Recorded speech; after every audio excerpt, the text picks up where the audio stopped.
Taurus, this is your December 2015 love and partnership as well as general forecast reading. We're going to start off with your love and partnership reading.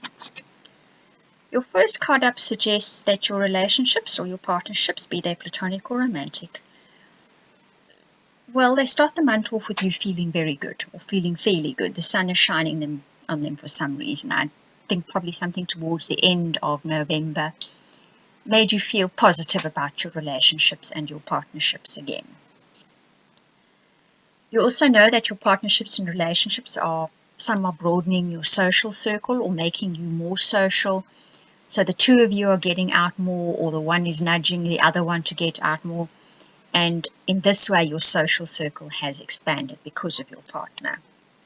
What you don't know is your horizons are about to be broadened where partnerships and relationships are concerned.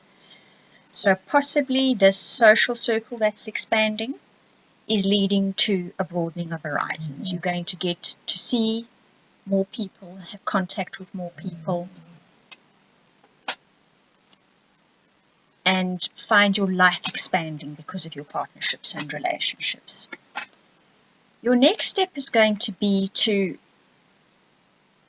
increase the strength within your partnerships and relationships. So increase that bond with a partner, be it business, platonic, or romantic partner.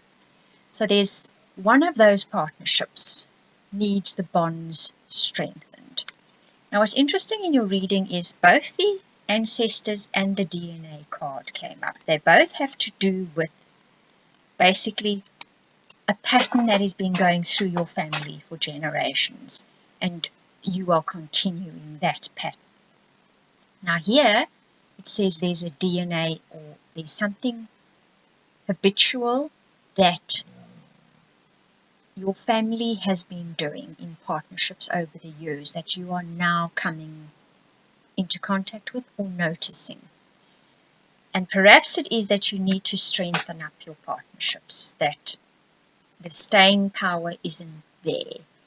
Or it could possibly be the opposite, that you are leaning too much on your partnerships for your strength and your power, and you need to change that. That you're going to have to look at personally and see which applies to you. The outcome is that some kind of information comes in, a message, an email, someone talks to you, and this changes the game. This is a game changer. Because of the rainbow in this card, generally I tend to think of it as positive information coming in, but all the same, it is a game changer. Because your overall card for your romantic partnerships, and that's what's popping up here, so probably this card applies to more to romantic partnerships, is that perhaps this relationship was not meant to be, which does not mean it was not in another lifetime, which is very apt to what I've been saying. So possibly a relationship that some of you Taurus people are involved in is a relationship from another lifetime that you are now going through again. And these things tend to go in circles. We tend to come back to the spot again. And if you can strengthen yourself, find the power within yourself, you could possibly break that chain that has been going through generations. You can possibly stop the cycle, whatever it may be, whether it is that you rely too much on a partner for your power and your strength, or that you need to find the power and the strength in a partnership, not in the person. Okay, so that is your partnership and relationship reading for December of 2015, Taurus. Now let's move on to your general forecast reading. Now your general forecast reading starts off with the Yin card, which suggests that you need to develop receptivity. In other words, you need to be less active and going after what you want, and more waiting for it to come to you. Let life come toward you. Don't go charging toward it, because your challenge as well says to watch for impulsiveness. And the volatility card is the guidance as well. So you guys have got a short fuse this month. Not necessarily where temper is concerned, but more along the lines of going after what you want with absolute vigor. And you are being cautioned here. The caution with this Yang card as a challenge is that you might get what you want, but it may not be what you wanted. So rather set the intention and wait for it to come to you, because if you go chasing after it, you may very well find it wasn't what you wanted after all. Then later in the month, you're going to have time to breathe, time to sit back a bit, take stock, take note, and maybe not move and be as active as per usual, which for Taurians should be rather interesting, because you guys, or those of you that I know that are Taurians, are notoriously busy and active. In a good way, generally speaking, definitely, but it's probably time for you to just chill a little. And then you got two cards that came up as your later, or earlier, sorry, in the month cards. The one says Loyal Heart and the other says A Fork in the Road. So this is, I think, somehow tying in with your love and partnership reading.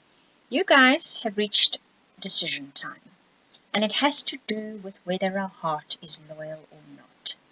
This could also be a platonic relationship where you feel perhaps the person that you have been with all this time is not 100% loyal to you. And you now need to decide if you will stay and accept this, or that you can't accept this and it's time to move on. That's going to be your decision. Your next step is going to be time for a nap, and your guidance is radiance. So you get the sun and the moon here. Okay, time for a nap says exactly what it is. Chill, like I said before with your breathe card. Put your feet up, lie back in that hammock with a nice long cool drink, and relax for a while. And let life come toward you. Stop worrying, let go of the worries, just let them go. Love with an open heart everybody around you, not just one person in specific, and watch how life returns all those wonderful things to you. Then your outcome card is that of the tick-tock. Okay, so what that says is, and that probably has to do with your rushing off and getting what you want, the caution, that is, that everything that is due to you will come to you in its own sweet time. If you rush it, all you're going to do is bring things towards you that you are not after. So this obsession we have with time and wanting things exactly when we want them, it needs to be dropped, because you're going to get what you want when the time is right. There's no such thing as time is running out. It isn't. So relax. It's going to be fine. Then you get an overall guidance card of instinct, okay? And what that says, and probably by now most of you know, that means rely on your gut feelings. Rely on that little voice inside you, not the naggy one, the one that says quietly what is right for you and what isn't right for you, because your instincts are right this month. Then you get the Raven card as your soul path for this month. Okay, what this is about is taking your whims and grounding them. Okay, so there where you're cautioned in your reading not to run off tempestuously after what you want. This is your soul path warning, or not warning. It's your lesson for this month, or your guidance for this month. That you need to think what it is that you're running after. Sit back, take a good look at it, and ground it first. In other words, look at it holistically and from a wider perspective, and decide if that is what you want. And don't dissipate your energy. Gather your energy toward yourself and use it in a specific direction with a longer term plan to get what you want. And you will manifest what you want. Okay, Taurus, so that is your December 2015 general forecast, as well as your love and partnership reading. I hope you enjoyed it. Thank you for watching and listening.